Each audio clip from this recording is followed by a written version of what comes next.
The mighty king of Persia is portrayed in a philosophical mode as he reviews his massive troops.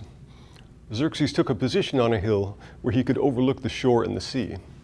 Herodotus describes his unexpected reaction to this as follows, quote, "It was then at the sight of the Hellespont completely covered by his ships, and the entire shoreline in the plain of Abydos filled up with his men, that Xerxes considered himself blessed, and afterwards began to weep," unquote.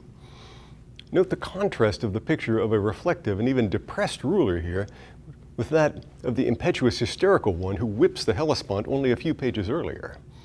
He's depicted as a man ruled by extreme emotions. Noting the odd change in his mood, Artabanus asks him about why he was crying at seeing the great strength of his army. Xerxes replies, quote, "I was musing on how short is human life, and the pity of it pierced me through. All these multitudes here, and yet in 100 years' time, not one of them will be alive," end quote.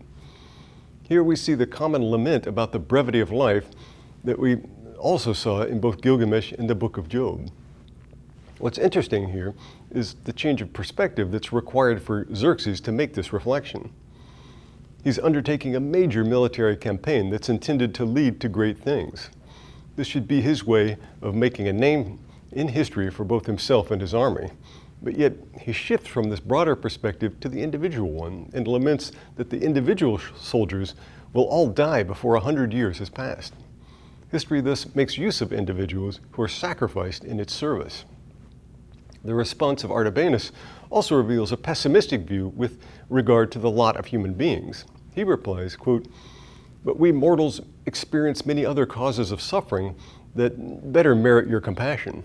Brief though the span of human life may be, yet there is no man here, no, nor anywhere else either, to whom nature grants such happiness that he will not wish for death rather than to continue living.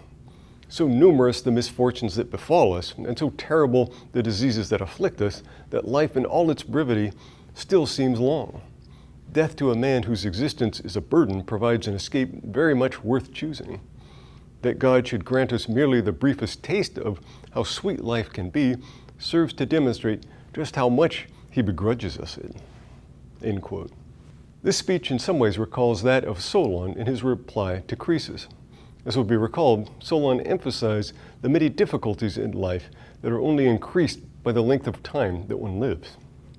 Artabanus emphasizes the difficulties of life that no one can escape. There's also a sense of animosity towards the gods, like that which we saw in Gilgamesh. If they wanted to do so, they could easily grant humans a happy life, but instead they choose not to. Moreover, they torment us by showing us brief glimpses of happiness, which we can never fully enjoy.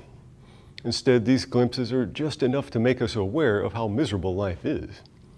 Seen from this perspective, the brevity of life is more a blessing than a curse. We should be glad that we are not made to endure suffering and hardship any longer than we must.